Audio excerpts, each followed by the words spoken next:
Hello class, today we are starting our next chapter, the address from the textbook Snapshot. Second chapter is the address by Marga Minko. ये एक short story है जो एक daughter के द्वारा bye daughter लिखी गई है जो अपनी मदर के जो बिलोंगिंग्स हैं, रिश्तेदार हैं, उनकी सर्च में जाती है हॉलैंड में वॉर के बाद, मतलब कि इंडिपेंडेंस वॉर है, उसके बाद में वो अपनी मदर के बिलोंगिंग्स को ढूंढने के लिए जाती हैं. व्हेन शी फाइंड्स देम, जब वो उन्हें ढूंढ लेती हैं तो एक तरह की कहते हैं मेमोरीज़ उनके अंदर डेवलप हो जाती हैं. लेकिन अब वो क्या चाहती हैं, जब वो एक बार उनको ढूंढ लेती हैं, उनके अंदर मेमोरीज़ आ रही हैं, वो रिकॉग्नाइज़ कर रही हैं, तो वो डिसाइड करती हैं कि वो अब ये सब पीछे छोड़कर चले जाएंगी और आगे बढ़ेंगी. ठीक है, now let's start the chapter. Do you still know me, I asked. मैंने पूछा, क्या तुम मुझे जानती हो? The woman looked at me searchingly. जो वुमन है वो मुझे बहुत अजीब तरीके से देखने लगी. She had open the door a chink. उसने दरवाज़ा थोड़ा सा ही खोला हुआ था. I came closer and stood on the step. मैं थोड़ा पास आई और पायदान पर खड़ी हो गई. No, I don't know you. उस लेडी ने कहा, नहीं, मैं तुम्हें नहीं जानती हूँ. I am Mrs S's daughter. मैं मिसेस एस की बेटी हूँ. She held her hand on the door as though she wanted to prevent it opening any further. उसने अपना हाथ दरवाजे पर ऐसे रखा हुआ था जैसे कि वो उसको और ज़्यादा खोलने से बचा रही हो. Her face give absolutely no sign of recognition. उसके फेस पर मुझे याद करने का कोई भी साइन नज़र नहीं आ रहा था. मीन्स कि उसके एक्सप्रेशन से साफ पता चल रहा था कि वो मुझे पहचान नहीं पा रही है. She kept staring at me in silence. वो मुझे चुपचाप घूरती रही. Perhaps I was mistaken, I thought. मैंने सोचा शायद मैं गलत आ गई हूँ, मुझसे गलती हो गई है. परहैप्स इट इज़न्ट हर. शायद ये वो नहीं है.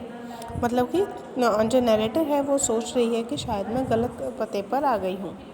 आई had seen her only once fleetingly and that was years ago. मैंने केवल उसे एक बार ही देखा था.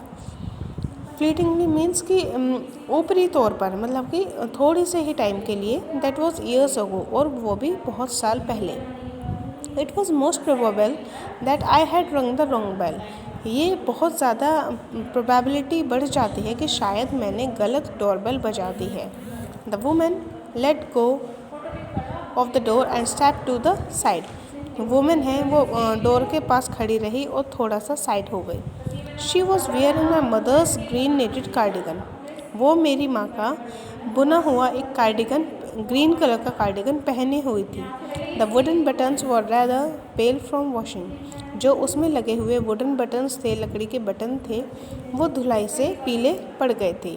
She saw that I was looking at the cardigan and half hid herself again behind the door. She saw that I was looking at the cardigan. उसने देखा कि मैं कार्डिगन को देख रही हूँ, तो उसने क्या किया, अपने आप को डोर के पीछे छुपा दिया. But I knew now that I was right. लेकिन अब मुझे पता चल गया था कि मैं सही जगह पर हूँ.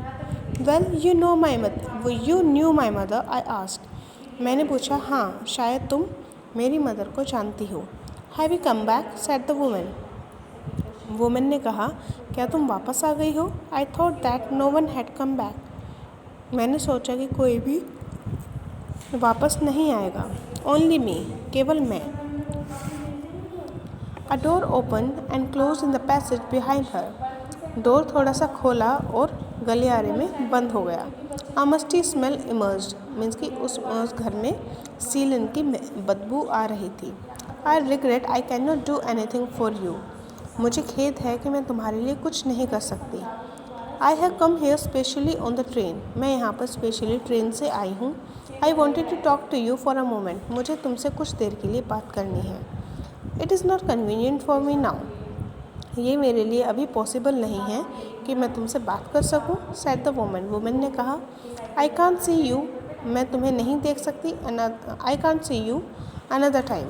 अब मैं तुमसे बात नहीं कर सकती. मैं तुमसे इससे ज़्यादा देर नहीं देख सकती. कभी किसी और टाइम आना. She nodded and cautiously close the door as though no one inside the house should be disturb. उसने सिर हिलाया और बहुत आराम से दरवाज़ा बंद कर दिया ताकि घर में और कोई डिस्टर्ब ना हो। I stood where I was on the step. मैं वहीं पर पायदान पर ऐसे के ऐसे ही खड़ी रही। The curtain in front of the B window moved. जो विंडो के सामने एक कर्टेन था, पर्दा था, वो थोड़ा सा मूव हुआ। Someone stared at me would then have asked when I wanted. किसी ने मुझे घूर कर देखा, शायद वो मुझसे ये कहना चाह रहा है कि तुम यहाँ पर वापस क्यों आई हो। Oh nothing, the woman would have said it was nothing. उस औरत ने आवाज़ लगाई, ओह अरे कुछ नहीं है, कुछ भी नहीं था। I looked at the name plate again. मैंने दोबारा से नेम प्लेट पर देखा। Darling it said in black letters on white enamel. जो नेम प्लेट थी वो वाइट कलर की थी, उस पर ब्लैक बोल्ड लेटर से लिखा हुआ था क्या, Darling. And on the jamb a bit higher the number 46। और जो चौखट थी, जो चौखट होती है दरवाजे की, उस पर थोड़ा सा ऊंचे जाकर कोने में एक नंबर लिखा हुआ था, number 46। As I walked slowly back to the station. जब मैं स्टेशन पर वापस जा रही थी धीरे धीरे, I thought about my mother. मैं अपनी मम्मी के बारे में सोचने लगी। Who had given me the address years ago. जिन्होंने मुझे ये एड्रेस कई साल पहले दिया था। It had been in the first half of the war. ये कब हुआ था, जब वॉर चल रहा था उसके पहले हाफ में। I was home for a few days. मैं घर आई थी थोड़े दिनों के लिए। And it struck me immediately that something or other about the rooms had changed. और ये मुझे एकदम स्ट्रक किया कि अब वो रूम्स बहुत ज़्यादा चेंज हो चुके हैं। I missed various things. मैं बहुत सारी चीज़ों को मिस कर रही थी। My mother was surprised. मेरी मदर बहुत सरप्राइज थी। I should have notice so quickly. क्योंकि मैंने इस चीज़ को बहुत जल्दी नोटिस कर लिया था। Then she told me about. मेरी मदर सरप्राइज थी कि मैंने इस चीज़ को बहुत जल्दी नोटिस कर लिया। Then she told me about Mrs Darling. तब उन्होंने मुझे मिसेस डॉर्लिंग के बारे में बताया। I had never heard of her but apparently she was an old acquaintance of my mother. मैंने उनके बारे में कभी नहीं सुना था सिवाय इसके कि वो एक ओल्ड लेडी थी, मतलब ओल्ड एक्वेंटेंस सॉरी, कि वो एक पुराने टाइम में मेरी मदर के साथ रहती थी। whom she hadn't seen for years, जिन्हें उन्होंने कई सालों से नहीं देखा था। She had suddenly turned up and renewed their contact. वो अचानक से एक दिन घर पर आ गई और उन्होंने दोबारा से अपने कॉन्टैक्ट को मतलब रिन्यू कर लिया, मतलब वो फिर से आना जाना उनका स्टार्ट हो गया। Since then she had come regularly. तब से वो रेगुलरली हमारे घर पर आने जाने लगी। Every time she leaves here, she takes something home with her. वो जब भी हमारे घर पर आती थी हमेशा वहाँ से कुछ ना कुछ लेकर जाती थी, मेरी मदर ने कहा। She took all the table silver in one go. वो एक बार जो हमारी चांदी की कटलरी थी वो एक बार में ही उसको ले गई। And then the antique plates that hung there. और जो वहाँ पर एंटीक प्लेट टंग रही थी दीवार पर वो उसको भी ले गई।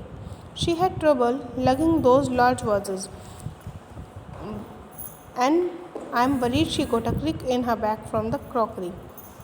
वो वहाँ पर रखे हुए जो बड़े बड़े वॉस थे, जो फ्लावर पॉट थे, वो उनको भी ले गई। और मुझे डर था कि जो क्रॉकरी ले जाने में उसकी बैक में थोड़ा क्रिक आ गया, थोड़ा पेन कह सकते हैं हम, पेन हो गया था। My mother shook her head pityingly. मेरी मदर ने अपना सर हिलाया। I would never have dared ask her. मैंने कभी भी उससे इस बारे में कभी कुछ नहीं पूछा। She suggested it to me herself. इसने मुझे ये सब खुद ही सजेस्ट किया था। She even insisted. इवन उसने मुझे इस बारे में इंसिस्ट भी किया था। She wanted to save all my nice things. वो मेरी सारी अच्छी चीज़ों को बचा कर रखना चाहती थी।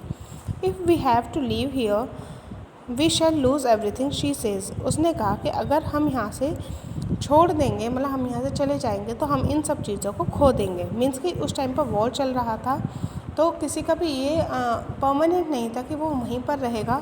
तो उसे लगा कि अगर आप लोग यहाँ पर नहीं रहोगे तो ये सारी चीज़ें वेस्ट हो जाएंगी, तो इसलिए वो अपने पास ले जाकर उनको बचा कर रखती थी। According to her. Have you agreed with her that she should keep everything? I asked. मैंने पूछा क्या तुम उस चीज़ से सहमत थी कि वो हर एक चीज़ को ले जाती थी? As if that's necessary, my mother cried. मेरी मदर चिल्लाई, क्या वो ज़रूरी था? It would simply be an insult to talk like that. इस तरीके से बात करना उसके लिए इंसल्ट होगी। And then think about the risk she is running, और उस रिस्क के बारे में सोचो जिसको वो उठाती थी, मतलब कि वो एक रिस्क के साथ मेरा सामान लेकर जाती थी। Each time she goes out of our door with a full suitcase और बैग। क्यों? क्योंकि वो जब भी हमारे घर से बाहर जाती थी हमेशा एक बड़ा सूटकेस या बैग को भर कर ले जाती थी। तो उसमें भी एक रिस्क था। क्यों? क्योंकि उस टाइम पर एक वॉर का टाइम चल रहा था। So this was the first part of the story. I think आपको समझ में आ गया होगा। If you have any query then you can ask to me. Thanks for watching.